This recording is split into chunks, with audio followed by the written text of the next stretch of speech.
Welcome to the lectures by Somveer Beniwal. आज हम जो है 10+2 क्लास का एक इम्पोर्टेंट चैप्टर है जिसको vectors and three dimension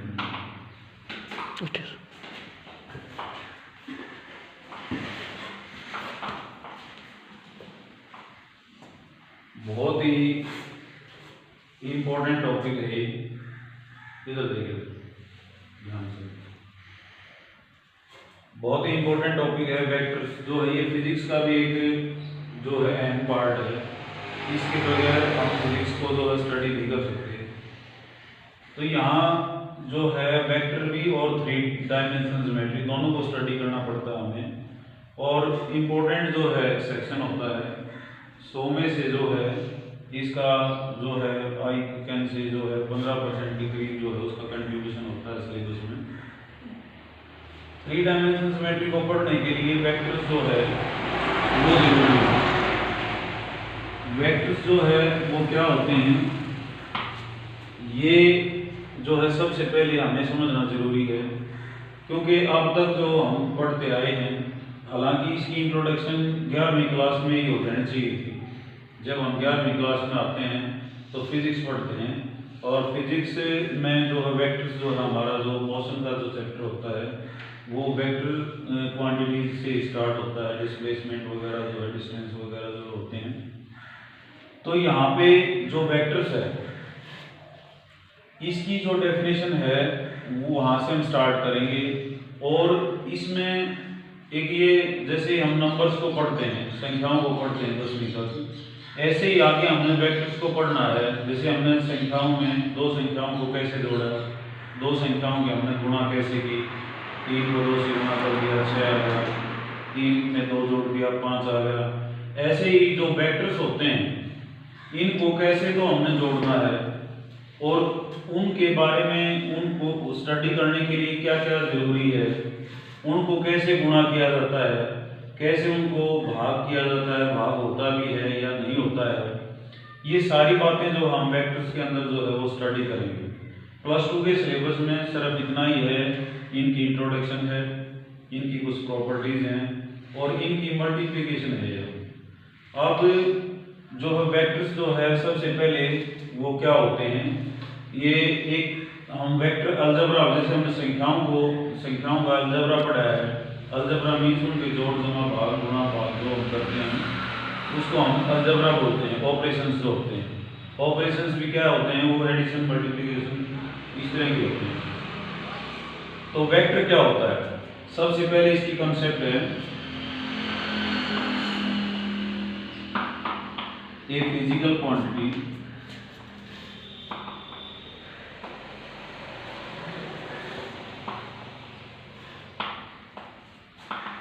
which has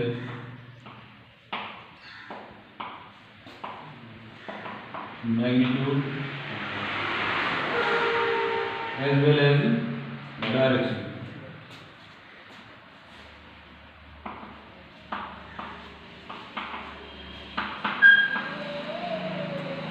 जो फिजिकल क्वांटिटीज होती हैं, जो भौतिक वस्तु में होती हैं, वो दो तरह की होती हैं, एक तो स्केलर और एक वेक्टर। स्केलर वो होती हैं जिनमें सिर्फ मैग्नीट्यूड होता है, परिमाण होता है, और वेक्टर्स वो होते हैं जिनमें मैग्नीट्यूड भी होता है और डायरेक्शन, दिशा भी होती है। अब जैसे मैंने बोल दिया मोटरसाइकिल जो है वो 60 की स्पीड से जा रही है, 60 की स्पीड से जा रही है, तो 60 क्या है, उसकी स्पीड है, उसकी चाल है, जो कि एक स्केलर क्वांटिटी है।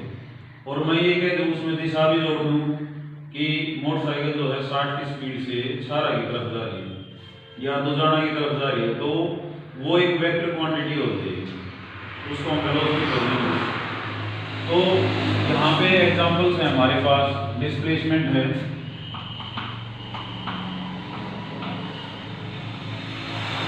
वेलोसिटी है, एक्सेलरेशन है, फोर्स है, ये सब जो है हमारे पास है वेक्टर क्वांटिटी। डिस्प्लेसमेंट, विस्थापन जिसको हिंदी में बोलते हैं, वेलोसिटी जिसको हिंदी में चाल बोलते हैं, एक्सेलरेशन जिसको त्वरण बोलते हैं, और फोर्स जिसको हम बल बोलते हैं, ये सभी जो हमारे पास क्या हैं, वेक्टर क्वांटिटीज। अब वेक्टर क्वांटिटीज जो होती हैं, इनको जो है कैसे रिप्रेजेंट किया जाता है, कैसे हम दर्शाते हैं, तो इसकी रिप्रेजेंटेशन होती है small letter of English alphabet और capital letters of English alphabet, और उसके ऊपर एक एरो होता है। जैसे ये ए वेक्टर है, इसको हम ऐसे भी लिख सकते हैं, जैसे ए से बी तक की लेंथ है ये, और इस वेक्टर को ऐसा नोटेशन दिया हुआ है 2 पॉइंटों के बीच में ये, तो इसको हम ए बी वेक्टर ऐसे भी लिख देंगे। अगर ये एरो का निशान इस तरह से होता, ये क्या लिखा जाता, बी ए वेक्टर। 2 पॉइंट्स के बीच में है तो इसको हम इनिशियल पॉइंट बोलते हैं, इसको ये हेड है इसका, ये टेल है। तो पहले हम किसको लिखते हैं, टेल को, और लास्ट में किसको लिखते हैं, हेड को। तो ए बी वेक्टर, ये क्या हो जाएगा, बी ए वेक्टर। तो वेक्टर की नोटेशंस होती है, उसके ऊपर एरो लगा, और डायरेक्शन जो है ये इस तरह का जो ये होता है, ये डायरेक्शन बताता है, ये फ्रॉम ए टू बी, और यहाँ ये है बी टू ए। तो वेक्टर में हमारे पास 2 चीजें हैं, एक तो डायरेक्शन है और एक उसका मैग्नीट्यूड है। अब इसमें डायरेक्शन तो क्या है, ए से बी है, और मैग्नीट्यूड क्या है, इसकी लेंथ, ये कितनी लंबाई है, वो तो होगा इसका मैग्नीट्यूड, और ए से बी है तो वो क्या होगी, इसकी डायरेक्शन। ऐसे ये है बी टू ए, तो इसकी जो लंबाई है वो तो होगा इसका मैग्नीट्यूड, और बी से ए जो डायरेक्शन है वो इसकी क्या मानी जाएगी, डायरेक्शन। तो यहाँ पे सबसे पहले हमारे पास टाइप्स ऑफ वेक्टर होते हैं, वो क्या क्या टाइप्स हैं। जैसे सबसे पहले है जीरो वेक्टर।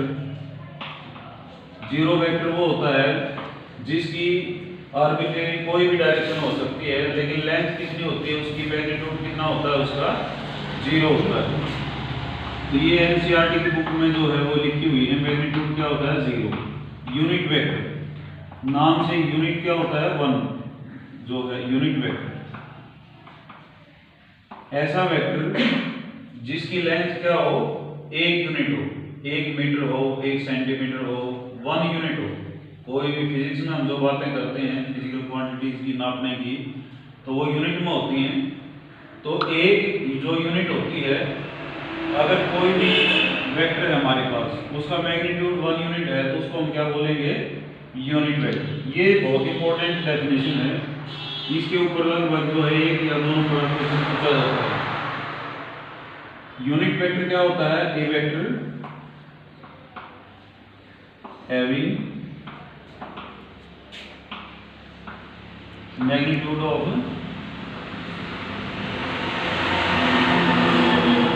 1 यूनिट।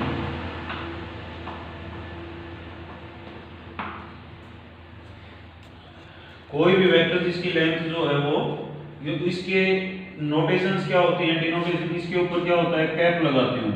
जैसे ए कैप, ये क्या है, ए वेक्टर की डायरेक्शन में यूनिट वेक्टर, कैप जरूर लगता है इसके ऊपर। और कोई भी वेक्टर है उसकी डायरेक्शन में यूनिट वेक्टर निकालना होता है, तो हम क्या करते हैं, उसके मैग्नीट्यूड को से डिवाइड कर देते हैं। तो any vector, any unit vector in direction of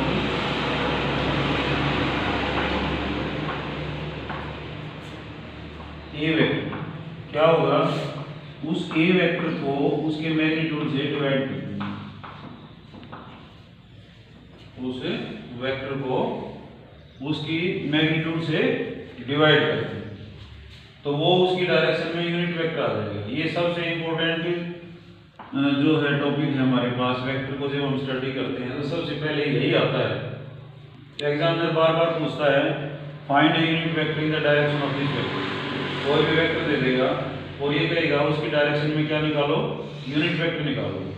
तो वो वेक्टर लिया, उसका मैग्नीट्यूड निकाला, उस मैग्नीट्यूड से डिवाइड करो, तो वो क्या आ जाएगा, उसकी डायरेक्शन में यूनिट वेक्टर आ जाएगा। अब मैग्नीट्यूड कैसे निकाला जाता है, मैग्नीट्यूड या तो वो देगा, या हम जैसे 2 डायमेंशनल का एग्जांपल लेके चले यहाँ से।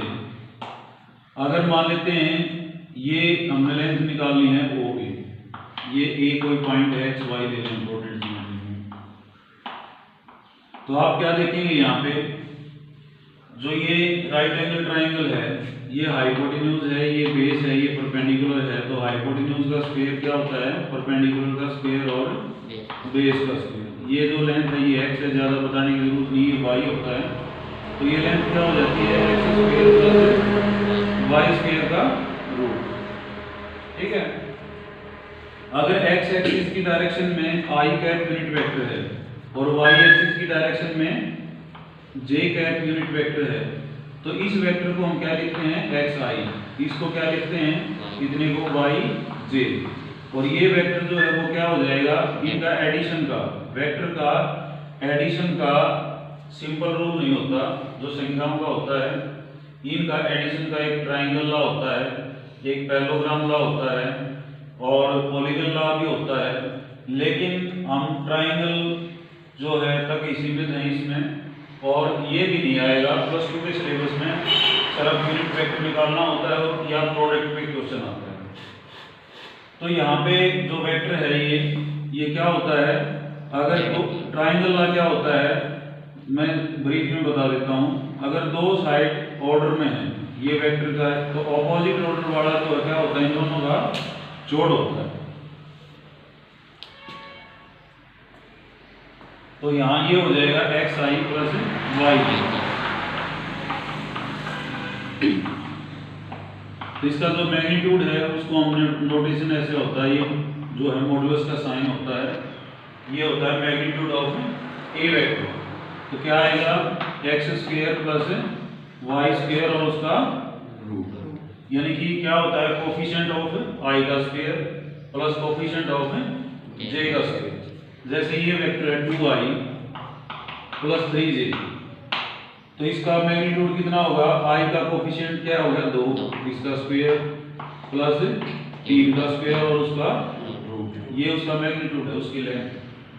ठीक है, सिंपल सी बात। अगर z 3 डायमेंशनल ज्योमेट्री है तो हमें पढ़नी है आगे, उसमें z वाला निकलेगा, तो प्लस में क्या हो जाएगा, कोफिशिएंट ऑफ k, ये k और मान लेते हैं ये है हमारे पास, वो प्लस में 4 का स्क्वायर। तो इश्यू था यहाँ पे यूनिट वेक्टर निकालना। तो यूनिट वेक्टर के लिए क्या करेंगे, ए वेक्टर को उसके मैग्नीट्यूड से डिवाइड करेंगे। ठीक है, तो आज इतना ही काफ़ी है। हमने जो बेसिक्स हैं वो एक बार रीड करके आने हैं घर से, और कल से हम जो है वो एक्सरसाइज जो है वो स्टार्ट करेंगे। तब तक आप अपनी डेफिनेशंस जो है वो इसमें से लिखें, और एनसीईआरटी जो है वो एक बार जरूर पढ़ के आएँ। थैंक्स।